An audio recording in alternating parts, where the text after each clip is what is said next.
An eye for an eye will make the whole world blind.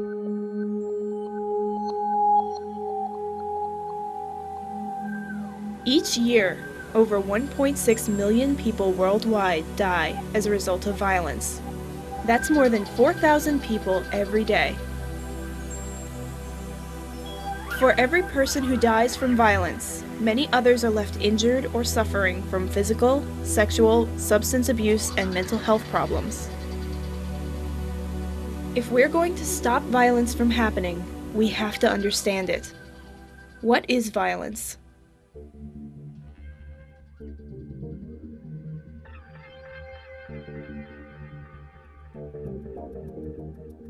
Violence is not merely killing another. It is violence when we use a sharp word, when we make a gesture to brush away a person, when we obey because there is fear. Terrorism, hate crimes, murder, suicide, rape, assault, sexual harassment, domestic violence, abuse, bullying. Violence is an unjust or unwarranted exertion of force or power, used intentionally against another person or against oneself.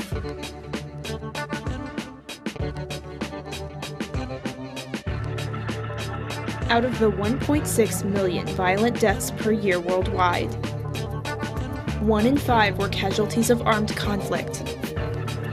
1 in 3 were homicides.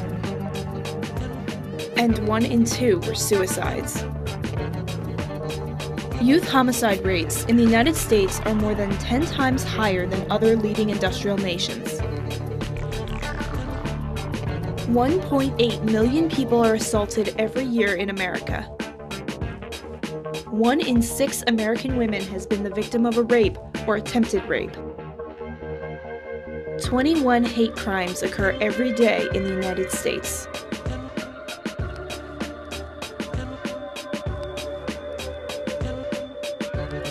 Violence is caused by a complicated combination of factors: poverty and unemployment, lack of education, alcohol and drug abuse, poor mental health, gender inequalities, bigotry, bullying and teasing, lack of positive role models.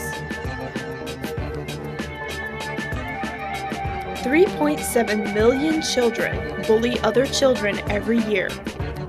1 in 6 children are victims of bullying.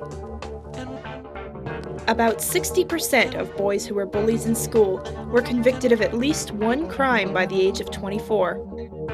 40% had 3 or more convictions. Violence is ingrained in our culture. American children see about 16,000 simulated murders and 200,000 acts of violence on television by the age of 18.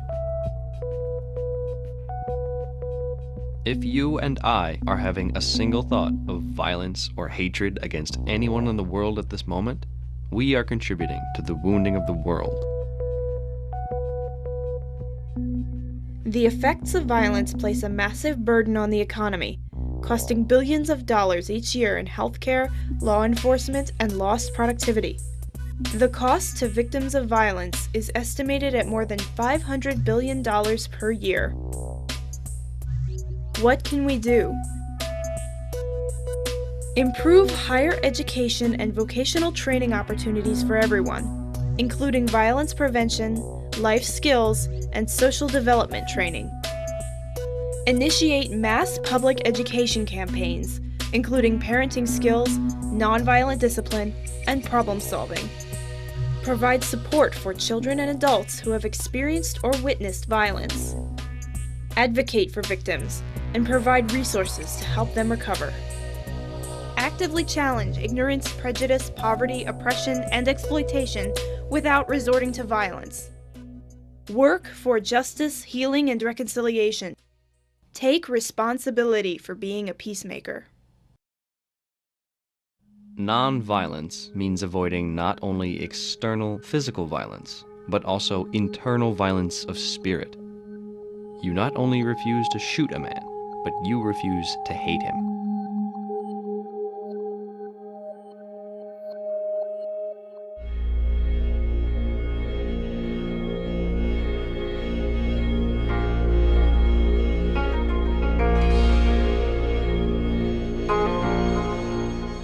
Mandala is a circle of peace.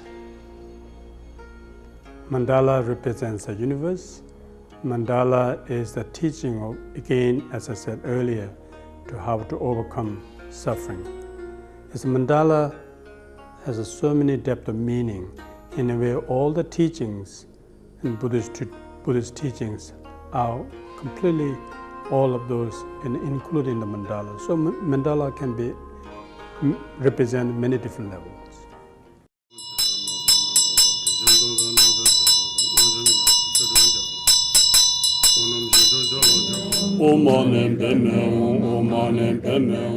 Early morning, I do a length of a meditation to prepare myself. Today is the day, so prepare. So the mentally prepare is some sort of more important than to prepare the physical thing. Of course, the physical is important, so I need to have a right sand, right color of the sand, and pencils and chalks and rulers, and those are important. Of course, without that, I cannot draw the lines. But the most important is this is the peace. This is we're talking about how to overcome suffering. When I did this mandala first time in the United States was in 1988 for doing like this sort of publicly. And at that time, hard to concentrate because of people and the camera and the lightings and so it's very hard to concentrate. But now, over 20 years, I've done this, not only this mandala, but a lot of other mandalas in the publicly.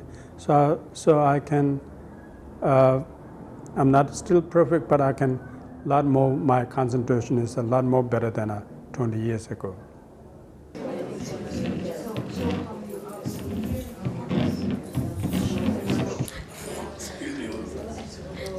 The lines are just chalks and pencils and that sort of a thing.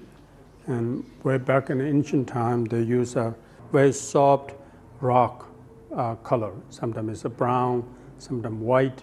But here I'm using more like a modern today. I bought some of them from the art stores here.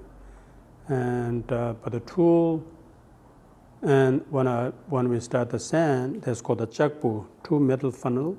And then both of has a little tiny hole there, and grab the sand, so then rub it, and then grind by grinds and come out of the chakbu. It's easy to make a mistake this case, because of sand, so many color there. So grabbing the white sand, for example, you forgot the white sand in your tube, and then you bring in the black sand, then you mess it up in that area. And not only that, but then in the drawing and then design. So it need a really very sustained focus concentration. So it's this for artists, to myself, and for any artist, not only a monk, nun, but any artist. It's just sort of like a need a sustained focus concentration. To me, it is really a whole circle of the meditation. But then if there are mistakes, and then whatever the mistake part of it, you just script up and recreate again. This sort of mandala, if you're seeing a mistakes or somebody really noticed there's mistakes, you have to correct that. Because this represents enlightened quality. So enlightened quality shouldn't have mistakes. We're not here sort of like promoting something, belief but really what we're promoting is a peace. So it is truly important to this kind of mandala or the art. It's a very important. Artist should not only just how to draw the lines or how to draw the design, that's the one thing, but most important is him or her has a correct motivation, not doing for their name or fame or money or the power, but sincerely good motivation, pure motivation, which means a kindness, compassion, to aiming fully for peace.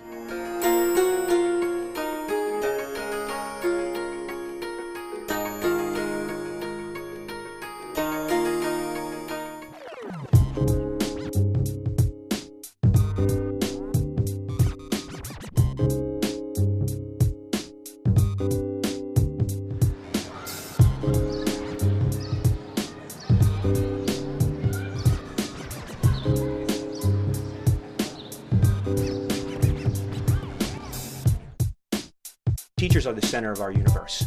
We're an accredited Act 48 teacher training provider, so we have between 16 to 18 courses that we rotate seasonally. Teachers come to the museum for 15 hours of Act 48 credits, dealing with issues like anger management, bullying and cyberbullying, learning disabilities, with the idea that we're serving the teacher both personally and professionally. Programs for kids, our tours, are an essential component of what it is we do. It says, "My neighborhood is scary at night. I hear shooting and people getting locked up. I wish we could move to a different neighborhood." We're dealing directly with issues that kids face in their communities and in their schools. Kids want to go into safe environments. They want to be able to cross the threshold of their schools, go into those classrooms and be in a safe place where they're not bullied and where they're not teased. The National Liberty Museum and galleries like our Conflict to Harmony galleries, it's just unique. It's unique in content, unique in theme, and it's a space that allows us to engage students, to talk about issues around bullying, to investigate how do we stop that, but also to investigate the fact that we as people, we as kids, we as teachers bring our baggage to schools. Baggage that's good, baggage that's bad, problems that we have in our communities that extend past the classroom. We have to be able to deal with those issues in order to make that space inside of that threshold of school a safe one. Violence affects people involved in an incident, but inevitably it affects us all. Violence is happening in our communities, and the victims of violence, most often, are kids and teens. An example is an X-ray film here of a 6-year-old little boy who was hit by a stray bullet, and that bullet was lodged in his spine. Bullets don't discriminate. They affect everybody. The average bill for treating a gunshot wound is $14,000. And these are bullets that are in the guns of kids in our communities, that are in the guns of adults in our communities, that are in illegal guns. So think about the idea for every victim of violence. Think about the money that is spent in trauma rooms like this, in hospitals around Philadelphia and across the country. The centerpiece of our Heroes Gallery is this incredible work of glass art by the artist Dale Chihuly. It is a 21-foot piece that's composed of 514 individual pieces of blown glass. Glass is the metaphor that we use to discuss this idea of the beauty and the fragility of our liberty and our freedoms. But it's glass that allows us, and this piece in particular, that allows us to launch into a discussion around what are those gaps to our liberties and our freedoms. Violence, wars, racism, segregation, all of those are gaps in our liberties and our freedoms. This gallery and our other galleries in the museum are about teaching students, teaching kids, effective ways to end their conflicts peacefully and model for them opportunities and individuals that have done something that allowed them to overcome violence, to overcome obstacles in their communities. We're teaching them ways that they themselves can affect change in small ways and then eventually in large ways. One of the most unique exhibits that we have in the museum, although not made from glass, is our life-size jelly bean people. First and foremost, when you look at these jelly bean people, you'll notice that their heads are on backwards. When we engaged the artist, she said jokingly that sometimes we all don't have our heads screwed on so tight. So what does it mean to us? We get all kinds of answers. It could mean backwards thinking. We have to do a better job of forward thinking. It could mean remembering our past so that we don't make the mistakes in our future that we did in our past. But the most important thing is that they're made from jelly beans, juxtaposed against butterflies. The idea is that each of these jelly beans is unique. No two are exactly the same shape, size, and color. The same can be said for our butterflies, and if we look at ourselves and we look at us around our communities, you're not going to find people that are exactly the same shape, size, and color. We are all different and all unique. We need to come up with other ways to raise the funds to be able to extend these programs and get more kids involved at an earlier age. We have to do more, and we will do more. And by doing so, we're going to effect some incredible change. But we have to start now.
So Optimist International of the Americas is an organization made up of business and professional women, and those women come together in their local communities to work on projects that improve the lives of women and girls. Human trafficking is really a term that's used to describe what we really call modern-day slavery. We've used the word trafficking for years, and it's the word that they use at the UN, but the problem with the word trafficking is that it really gives you this idea about movement, as if people need to be moved around for it to be trafficking. But the truth of the matter is it's just slavery. So any time that someone's exploited for somebody else's gain, it's a form of human trafficking. And at Sir Optimist, we focus on sex trafficking because 79% of the victims of human trafficking end up in the commercial sex industry. Human trafficking is considered one of the worst forms of violence against women. The United Nations Office of Drugs and Crime estimates that there's approximately 2.5 million people that are entrapped in slavery right now, and that about 600,000 to 800,000 individuals fall into that category each year. There has a long time been a thought that this happens someplace else. It's a problem in another country. It only happens in the third world. But the truth of the matter is it happens everywhere. What happens to women who are trafficked, I mean, it really depends on what kind of industry they end up in. But there's deception involved. And they tend to think that they are, if it's international trafficking, that they're going overseas for a legitimate job. And then once they get to the United States or whatever country that they've been trafficked to, their papers are taken and they're beaten and raped repeatedly. And it's a way of demoralizing them and making them feel that they have no value anymore and that they have no rights and they have no way out.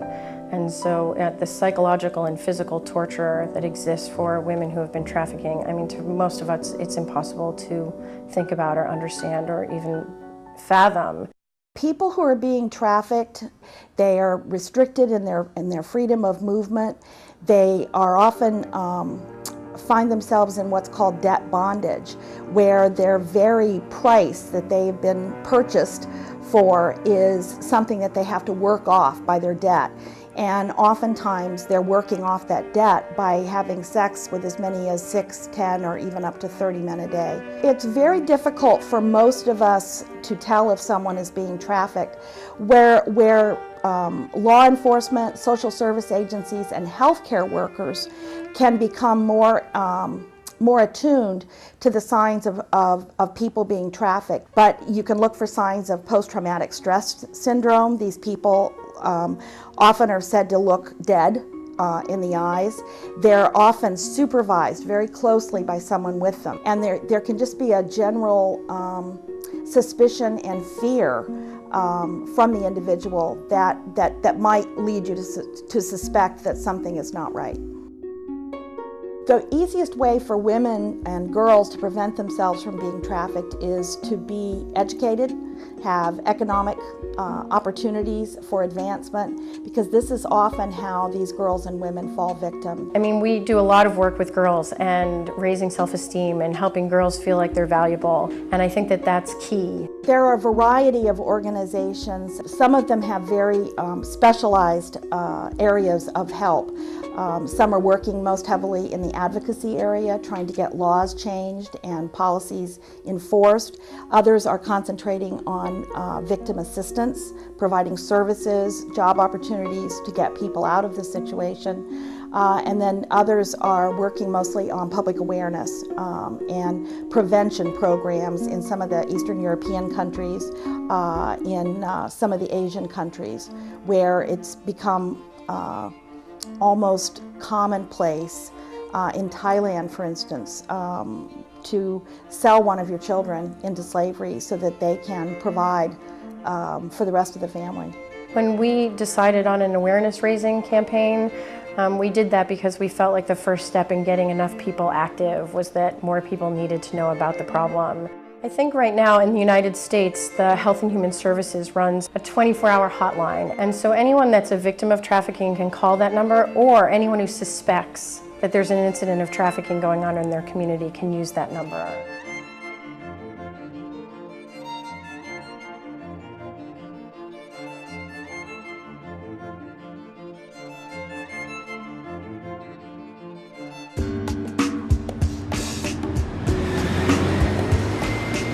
In Los Angeles County, there are 1,100 gangs, 86,000 gang members. More than 600 of those gangs would be Latino. How do you do it? Somebody has to do prevention, keep kids from joining gangs and engage them and somehow keep them connected to loving, caring adults who pay attention. Kiddo, are you working? Gangs are the places kids go when they've encountered their life as a misery. Kids are going to drift, and misery loves company. I've never met a hopeful kid who joined a gang, never, ever, not once. Kids who can't really conjure up an image of tomorrow move closer and closer to joining a gang. And kids don't seek anything when they join a gang. They flee something. You know, he can't say that both his parents were heroin addicts and have been long dead. That guy can't say that, you know, my mom used to put cigarettes out on me when I was a kid. Or that kid's gonna have a hard time saying that his mom used to hold his head in the toilet and flush until he nearly drowned as a way to punish him. In '92, we started Homeboy Industries by way of Homeboy Bakery because we wanted to create jobs because people weren't hiring these guys. Then each thing was an evolution, you know. As we would progress, we'd discover things. We'd say, boy, there are a lot of tattoos, they really want them off. Nobody's hiring them. This, I'll go over it with a little bit less strength because it's already scarring. I think you're trying to take it away, right? Yeah, I burned it up. So we started tattoo removal. We've removed 1,200 tattoos last year. We have 400 treatments a month. We have 1,600 on the waiting list. This is Roscoe. How many treatments have you? He just got out of prison. What prison did you just get out of? Centinela. Centinela. This place is a touchstone. It's a place where they can come and connect with that sense of resilience. You want to get them to a place where they feel confident in who they are. Because when they leave this place, the world's going to throw stuff at them that's going to knock them for a loop. I'm 27 years old. I was born in Boyle Heights, Aliso Village Projects. I've been doing drugs and gangbanging since I was a really young kid. Like, some people ask me, you know, well, how was it before you try to remember the guy before you started gangbanging and using drugs and stuff? And when I think back that far, I'm like on roller skates, you know? We'd come down here and ride all over the walls and get into the river on inner tubes and float down the river. It's a little deep, you know? It starts way back. I mean, some of these kids out here don't even know what they're fighting for anymore, you know what I mean? You start to see how hard it is for people to navigate these waters here, given that enormous gang reality. I came here as a priest in 1984. We had 8 gangs at that time, at war with each other. I buried my first kid in 1988. I buried my 141st a week ago. I lived through a decade of death in this community from '88 to '98. In 1992, we had 1,000 gang-related homicides in LA County. Well, we had 500 last year. That's still horrific, but that's still progress. I was shot in both legs. Once when I was 14, I was shot right there. It went in and out with a 9mm. When I turned 15, a year later, I got shot once here with a .38 special. I think I was just lucky.